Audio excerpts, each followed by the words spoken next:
Akhirnya gue resmi buat upgrade ke iPad mini 7. Dan di video kali ini gue pengen jabarin apa aja alasannya.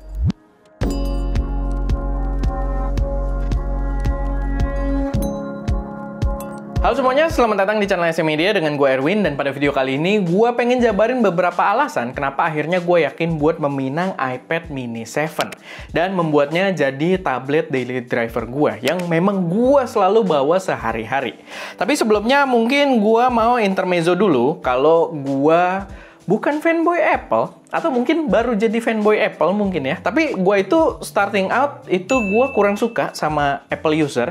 Ya kalian tau lah, kalau kalian masih di masa SMA, SMK gitu ya. Emang ada tribe yang punya kelas perbedaan tertentu. Dan biasanya kita ngelihat yang kumpulan pengguna iPhone tuh agak gimana gitu, pengguna Apple gitu ya, tuh agak gimana gitu, kelasnya berbeda dengan kita-kita. Dimana gue dulu itu tumbuhnya dengan laptop Samsung, malah itu juga agak jarang sebenarnya orang pakai laptop Samsung. Di gue lumayan berkesan karena dulu S-nya hilang jadi Samsung. Sama upgrade pertama gue adalah laptop gaming, karena gue dulu emang hobi banget video editing dan gue merasa laptop gaming adalah pilihan yang tepat karena punya performa yang lumayan tinggi. Sampai akhirnya sekarang ekosistem gue ya, kalian bisa lihat gue pakai MacBook Pro di belakang gitu kan, gue punya iPad dan juga gue pakai iPhone gitu dan watch juga. Jadi sekarang gue udah full Apple ekosistem. Tapi gini, awal gue masuk ini jadi pembahasan yang menarik karena produk Apple pertama gue itu bukan iPhone. Karena kebanyakan orang kan mungkin produk Apple pertama itu buat iPhone karena ya lebih sering dipakai gitu kan, atau buat gengsi juga nggak sedikit. Memang di Indonesia gue paham nggak sedikit yang pakai iPhone itu buat gengsi. Tapi gue itu justru produk pertama yang gue pakai di seri Apple itu adalah iPad Pro. Dan alasan gue pakai itu adalah alasan yang menurut gue sangat menarik. Jadi kita udah ada channel SM Media dulu dan gue review sebuah kamera cinema namanya itu Zcam E2 kalau nggak salah, tapi brandnya Zcam. Dan gue nyobain waktu itu pertama kali gue nyobain yang namanya 4K 120p, 4K slow motion gitu ya. Dan ketika gue pakai 4K slow motion tersebut, semua PC, semua komputer, laptop gaming yang ada di kantornya ST Media, dulu hobi game juga, gue main Warzone tuh menang berkali-kali gitu ya, masuk top leaderboard. Nah udah nggak usah dibahas ke situ. Tapi laptop ROG yang mahal-mahal gitu kan, kita juga ada PC yang ngerakit sendiri juga menggunakan Ryzen. Dulu tuh masih zamannya Ryzen generasi-generasi awal kalau nggak salah. Semuanya itu nggak bisa ngeplay 4K 120p-nya dengan lancar gitu. Semuanya ngandet, semuanya stutter. Hingga akhirnya gue cobain buat play di iPad Pro 2020. Dan tiba-tiba, itu satu-satunya device yang lancar untuk memutar si 4K 120p tersebut. Dan itulah makanya akhirnya gue terjun ke ekosistemnya Apple setelah mereka juga untuk jajaran Mac-nya itu diubah ke custom prosesor mereka sendiri gitu ya, dengan Apple M Series chip gitu. Makanya gue makin tertarik waktu mau ke MacBook Pro karena ya itu tadi, dia menggunakan arsitektur yang sama dengan yang digunakan di iPhone dan juga iPad-nya. Makanya gue merasa, wah ini sih bakal gila performanya. Jadi intinya seri iPad sendiri di Apple itu punya historic value yang lumayan kuat di gue, dan itu yang memang menjebloskan gue untuk masuk ke dalam Apple ecosystem. Tapi sekarang gue sudah meninggalkan iPad Pro gue. Nggak sepenuhnya meninggalkan sebenarnya, karena masih ada juga di sini, masih gue pakai buat jadi monitor dan biasanya gue pakai juga di meja gue. Cuman untuk gue bawa kemana-mana, akhirnya gue pakai iPad mini 7 ini. Nah, alasan pertama udah pasti adalah ukurannya yang jauh lebih ringkas. Dan gue bener-bener demen dengan device yang bisa gue bawa kemana-mana, yang punya performa tinggi, bisa buat mengerjakan tas-tas yang lumayan berat.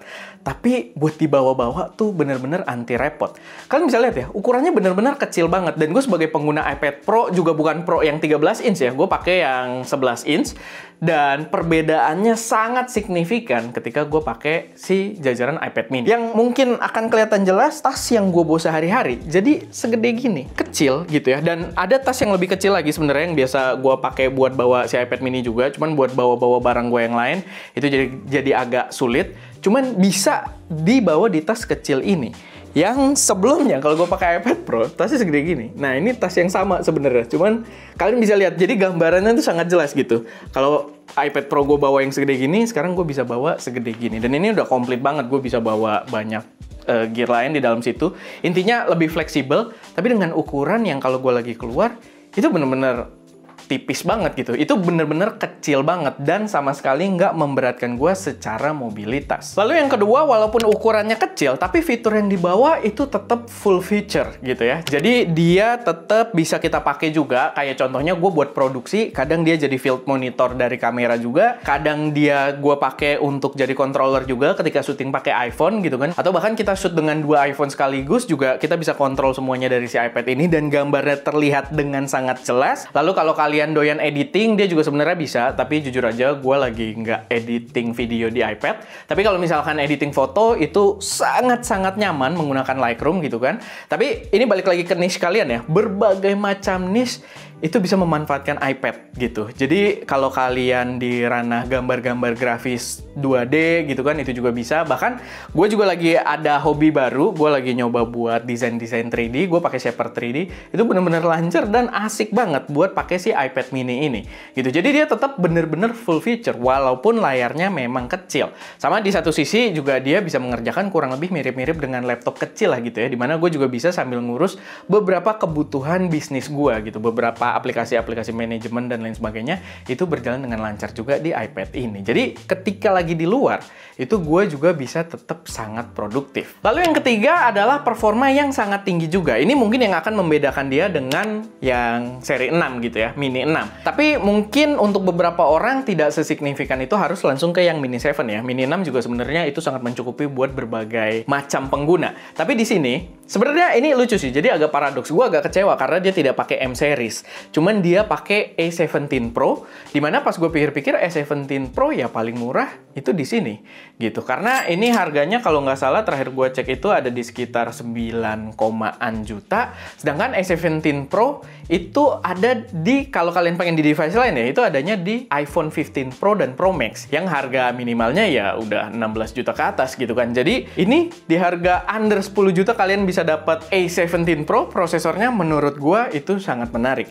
Dan memang secara performa dia mengunlock banyak hal juga di sini dibandingkan Mini 6 ya. Balik lagi, ini lebih ke ngasih tahu aja ke kalian gitu apa yang di-unlock. Cuman gua juga udah nggak editing video di iPad, tapi ketika nanti gua pengen, dia capable. Karena dia untuk DaVinci Resolve, kalau kalian pakai DaVinci Resolve, kalau kalian pakai yang Mini seri 6, itu dia akan nge-lock kualitas video yang bisa kalian edit, itu timelinenya akan di-lock di 1080, di Full HD doang. Kalian nggak bisa untuk ngedit video 4K. Sedangkan di sini udah di-unlock bisa 4K. Sama kalau kalian pengen pakai aplikasi dari si Apple-nya sendiri, mereka itu punya Final Cut for iPad.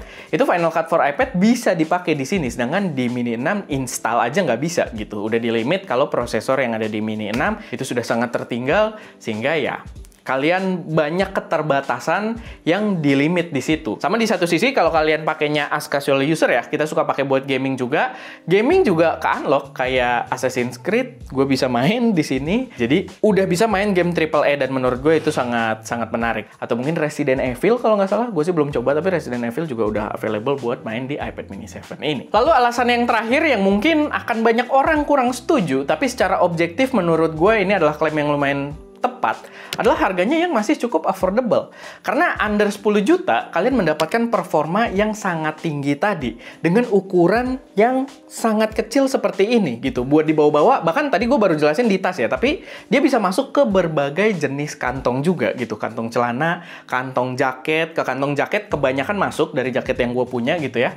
Kecuali ini ternyata cuma satu juga, itu si kantongnya, jadi nggak muat. Tapi ya, dia kebanyakan bisa masuk ke berbagai kantong yang membuatnya sangat fleksibel untuk digunakan. Dan secara value mungkin memang akan jadi perdebatan kayak ya mendingan iPad Air udah M series gitu chipnya, mendingan ini ya balik lagi. Menurut gua sesuaikan aja tools mana yang paling bisa kalian maksimalkan. Karena kalau buat gua pribadi, gue akan tetap lebih pilih ini dibandingkan si Air gitu. Karena ini lebih pas untuk jadi tablet yang gue bawa-bawa sehari-hari. Dan gue bisa memaksimalkannya gitu. Kalau kalian memang lebih mencari performa dari prosesornya yang lebih tinggi, ya mungkin iPad Air akan lebih masuk ke dalam kebutuhan kalian gitu. Jadi ya balik lagi, mana yang terbaik akan subjektif ke usernya masing-masing. Yang jelas ini adalah produk yang monster menurut gue di ukuran yang kecil dan sangat worth it di harganya yang start under 10 juta. 9,5 juta kalau nggak salah harganya, yang secara resmi di Indonesia. Tapi ya, paling itu aja sih buat gue. Secara overall, ini adalah tools yang sangat ngebantu dalam proses produksi gue, dan so far sangat worth it yang gue rasakan gitu. Dari budget yang dikeluarin buat pakai si iPad mini ini, so far bener-bener worth it, dan it's gonna pay for itself lah gitu. Jadi gue bisa menghasilkan duit lagi dengan dia membuat gue available untuk sambil bekerja dengan tas-tas yang lumayan berat di luar sana. Itu lumayan gokil ya, dibanding dulu gue bayangin gitu ya, zaman gue SMK. Sekarang gue bisa modeling 3D, pakai ini doang, bawa tas kecil di luar, itu bener-bener beda banget lah gitu. Udah jadi sangat dipermudah dengan teknologi saat ini. Tapi ya, paling itu aja. Semoga bermanfaat, semoga bisa jadi referensi buat teman-teman semua. Kalau ada koreksi, saran, atau pertanyaan, atau kalian punya pengalaman kalian sendiri dengan iPad mini 7, boleh juga taruh di kolom komentar. Karena mungkin bisa ngebantu buat teman-teman yang lain. Dan ya, itu aja. Gue Erwin, di belakang kamera ada Ska, dan jangan lupa untuk berkarya.